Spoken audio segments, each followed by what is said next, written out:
Halo semuanya, bertemu lagi dengan Pak Ahmad di channel ini. Di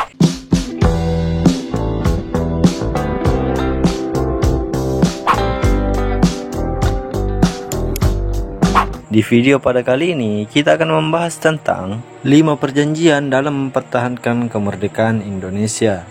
Tetapi sebelum kita mulai, jangan lupa klik subscribe agar channel ini makin berkembang dan bermanfaat bagi kalian semua. Karena channel ini berisi informasi yang mungkin belum kalian ketahui atau yang mungkin kalian lupa. Jika sudah klik subscribe, langsung saja kita mulai pembahasannya. Peperangan dalam mempertahankan kemerdekaan Indonesia adalah cara terakhir dalam menyelesaikan konflik antara kubu Indonesia dan kubu Belanda. Nah, berikut ini adalah 5 perjanjian dalam mempertahankan kemerdekaan negara Indonesia. Perjanjian Linggarjati terjadi karena Jepang menetapkan status quo di Indonesia, menyebabkan terjadinya konflik antara Indonesia dengan Belanda yang salah satunya ditandai dengan peristiwa 10 November di Surabaya. Pemerintah Inggris selaku penanggung jawab mengundang Indonesia dan Belanda untuk melakukan perundingan di Hoge Valuwe. Namun perundingan tersebut gagal karena Indonesia meminta Belanda mengakui kedaulatan atas Pulau Jawa, Sumatera dan Madura, sedangkan Belanda hanya mau mengakui Indonesia atas Pulau Jawa dan Madura saja. Akhir Agustus 1946, pemerintah Inggris mengirim Lord Kirlon ke Indonesia dalam misi menyelesaikan perundingan antara Indonesia dan Belanda. Tanggal 7 Oktober 1946 di Konsulat Jenderal Inggris yang bertempat di Jakarta dibuka perundingan antara Indonesia dan Belanda. Dalam perundingan ini akhirnya menghasilkan persetujuan gencatan senjata pada 14 Oktober. Kemudian dilanjutkan dengan perundingan Linggarjati yang terjadi pada 11 November 1946. Tidak diketahui secara pasti alasan Sultan Syahrir memilih Linggarjati sebagai tempat pertemuan bersejarah itu. Perjanjian Linggarjati selesai pada 15 November 1946 dan baru ditandatangani keduanya pada 25 Maret 1947. Dalam rentang waktu tersebut, para delegasi melakukan perbaikan isi perjanjian agar kedua belah pihak menemukan titik temu. Pada perjanjian ini, Indonesia diwakili oleh Sultan Syahrir sebagai ketua, kemudian ditemani oleh Gani, Susanto Tirtoprojo, dan Muhammad Rom. Belanda diwakili oleh Wim Schemerholm sebagai ketua dan ditemani oleh Max von Paul dan Van Mook serta F. de Beer. Perjanjian Linggarjati yang ditandatangani pada 25 Maret 1947 menghasilkan beberapa poin dan pasal, yakni 1. Belanda mengakui secara de facto wilayah Republik Indonesia, yaitu Jawa, Sumatera, dan Madura. Yang kedua, Belanda harus meninggalkan wilayah Indonesia selambat-lambatnya tanggal 1 Januari 1949. Yang ketiga, Belanda dan Indonesia sepakat membuat negara Republik Indonesia Serikat atau disingkat RIS. Keempat, RIS harus bergabung dengan negara-negara persemakmuran di bawah kerajaan Belanda. Meski sudah ditandatangani, 4 bulan setelah itu, tepatnya 20 Juli 1947, Belanda menyatakan tidak terikat lagi dengan perjanjian Linggarjati. Tanggal 21 Juli 1947, terjadi agresi militer Belanda I, yaitu serangan Belanda ke wilayah Indonesia. Akibatnya, konflik antara kedua negara kembali memanas. Pada akhir konflik perjanjian Linggarjati, konflik Indonesia dan Belanda kembali diselesaikan lewat jalur perjanjian Renville. Namun banyak hasil perjanjian Renville yang merugikan pihak Indonesia. Perjanjian Renville kemudian menyepakati gencatan senjata. Belanda juga mendapat tambahan wilayah kekuasaan. Selain itu, kedaulatan Belanda atas Indonesia diakui sampai selesai terbentuknya Republik Indonesia Serikat. Bagi Indonesia, Perjanjian Renville hanya memberikan janji referendum di wilayah kekuasaan Belanda di Jawa, Madura, dan Sumatera. Rakyat di wilayah jajahan Belanda dijanjikan boleh memilih bergabung dengan RIS atau membentuk negara sendiri. Berikut ini adalah isi Perjanjian Renville. 1. Pembentukan Republik Indonesia Serikat atau RIS dengan segera. Yang kedua, Republik Indonesia merupakan negara bagian dalam RIS. Yang ketiga, Belanda tetap menguasai seluruh Indonesia sebelum RIS dibentuk. Keempat, wilayah Indonesia yang diakui Belanda hanya Jawa Tengah, Yogyakarta, dan Sumatera. Yang kelima, wilayah kekuasaan Indonesia dengan Belanda dipisahkan oleh garis demarkasi yang disebut garis Van Mook. Yang keenam, tentara Indonesia ditarik mundur dari daerah-daerah kekuasaan Belanda, dalam hal ini Jawa Barat dan Jawa Timur. Yang ketujuh, akan dibentuk Uni Indonesia Belanda dengan kepalanya Raja Belanda. Yang kedelapan, akan diadakan plebisit atau semacam referendum atau pemungutan suara untuk menentukan nasib wilayah dalam RIS. Yang kesembilan, akan diadakan pemilihan umum untuk membentuk Dewan Konstituente RIS. Perjanjian ini diadakan di wilayah netral, yaitu di atas kapal USS Renville milik Amerika Serikat, dan mulai pada tanggal 8 Desember 1947. Delegasi Indonesia dipimpin oleh Perdana Menteri Amir Syarifuddin Harahap dan Johannes Leimena sebagai wakil. Delegasi Kerajaan Belanda dipimpin oleh Kolonel KNIL Abdul Qadir Wijojo Atmojo. Delegasi Amerika Serikat dipimpin oleh Frank Porten Graham. Selain hal yang tadi saya sebutkan, Belanda langsung mendeklarasikan pemerintahan federal di Sumatera. Padahal sebagian Sumatera adalah wilayah Indonesia.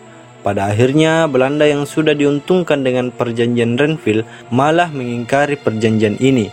Pada 18 Desember 1948 pukul 6.00, pesawat DC-3 Dakota milik Belanda menerjunkan pasukan dari udara menuju ibu kota Indonesia, yaitu Yogyakarta. Serangan Belanda ini dikenal sebagai agresi militer Belanda II.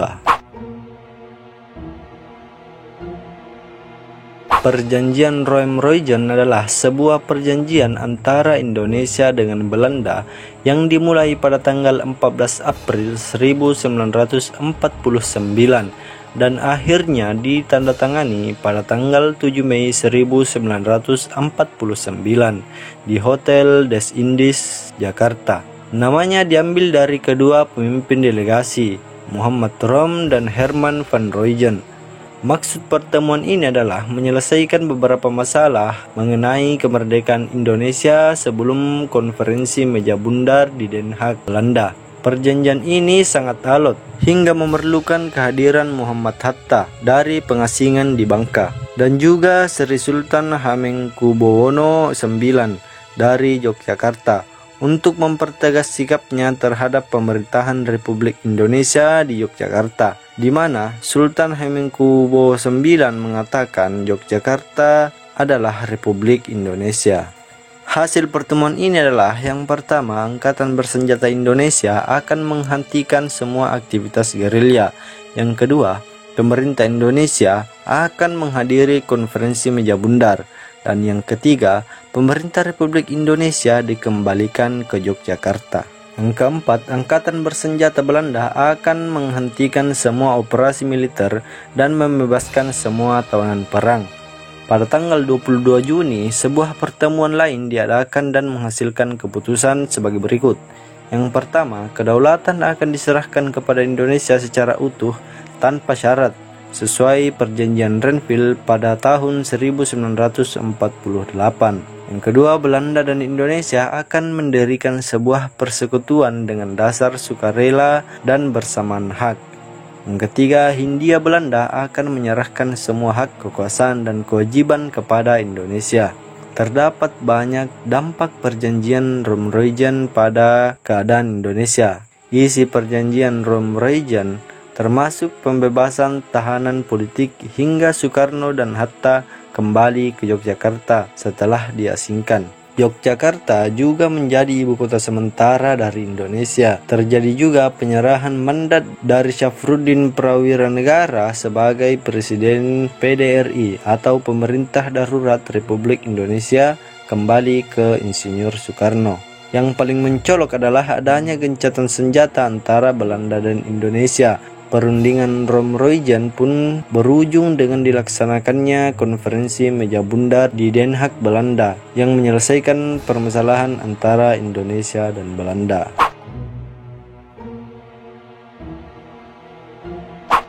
Konferensi meja bundar atau disingkat dengan KMB adalah sebuah pertemuan yang dilaksanakan di Den Haag, Belanda dari 23 Agustus hingga 2 November 1949. Perjanjian ini antara perwakilan Republik Indonesia, Belanda, dan BFO. BFO di sini mewakili berbagai negara yang diciptakan Belanda di Kepulauan Indonesia. Usaha untuk meredam kemerdekaan Indonesia dengan jalan kekerasan berakhir dengan kegagalan. Belanda mendapat kecaman keras dari dunia internasional. Belanda dan Indonesia kemudian mengadakan beberapa pertemuan untuk menyelesaikan masalah ini secara diplomasi. Pada tanggal 28 Januari 1949, Dewan Keamanan Perserikatan Bangsa-Bangsa atau PBB meloloskan revolusi yang mengecam serangan militer Belanda terhadap tentara Republik Indonesia dan menuntut pemulihan pemerintah Republik. Disuruhkan pula kelanjutan perundingan yang menemukan penyelesaian damai antara dua pihak. Menyusul perjanjian Romroijan pada 6 Juli yang secara efektif ditetapkan oleh resolusi Dewan Keamanan Muhammad Rom mengatakan bahwa Republik Indonesia yang para pemimpinnya masih diasingkan di Bangka bersedia ikut serta dalam konferensi meja bundar untuk mempercepat penyerahan kedaulatan. Berikut ini adalah delegasi yang hadir pada konferensi meja bundar. Yang pertama, Indonesia terdiri atas Dr. Andes Muhammad Hatta, Muhammad Rom, dan Profesor Dr. Mr. Supomo. Yang kedua, BFO yang dipimpin oleh Sultan Hamid II dari Pontianak. Yang ketiga, Belanda diwakili oleh Mr. Van Marseven. Isi perjanjian KMB adalah sebagai berikut. Yang pertama, Belanda mengakui RIS. Yang kedua, pengakuan kedaulatan dilakukan paling lambat 30 Desember 1949. Yang ketiga, masalah Irian Barat diadakan perundingan lagi dalam waktu 1 tahun setelah pengakuan RIS. Yang keempat, antara RIS dan Kerajaan Belanda akan diadakan hubungan Uni Indonesia Belanda yang dikepalai oleh Raja Belanda. Yang kelima, kapal perang Belanda akan ditarik dari Indonesia dengan catatan beberapa korvet akan diserahkan kepada RIS. Yang keenam, tentara kerajaan Belanda selekas mungkin ditarik mundur, sedangkan tentara kerajaan Hindia Belanda atau KNIL akan dibubarkan dengan catatan bahwa para anggotanya yang diperlukan akan dimasukkan dalam kesatuan TNI. Perjanjian New York adalah sebuah perjanjian yang diprakarsai oleh Amerika Serikat pada tahun 1962 untuk terjadinya pemindahan kekuasaan atas Papua Barat dari Belanda ke Indonesia. Perjanjian New York dilatar belakangi oleh usaha Indonesia untuk merebut daerah Papua bagian barat dari tangan Belanda. Pada konferensi meja bundar atau KMB di Den Haag saat pengakuan kedaulatan Indonesia oleh Belanda, disebutkan bahwa masalah Papua bagian barat akan diselesaikan dalam tempo 1 tahun sejak KMB, namun sampai tahun 1961 tak terselesaikan. Amerika Serikat yang takut bila Uni Soviet makin kuat campur tangan dalam soal Papua bagian barat, mendesak Belanda untuk mengadakan perundingan dengan Indonesia.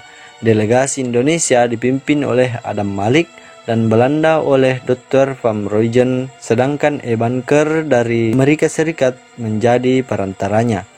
Tanggal 15 Agustus 1962 diperoleh perjanjian New York yang berisi penyerahan Papua bagian barat dari Belanda melalui Intea. Tanggal 1 Mei 1963, Papua bagian barat kembali ke Indonesia.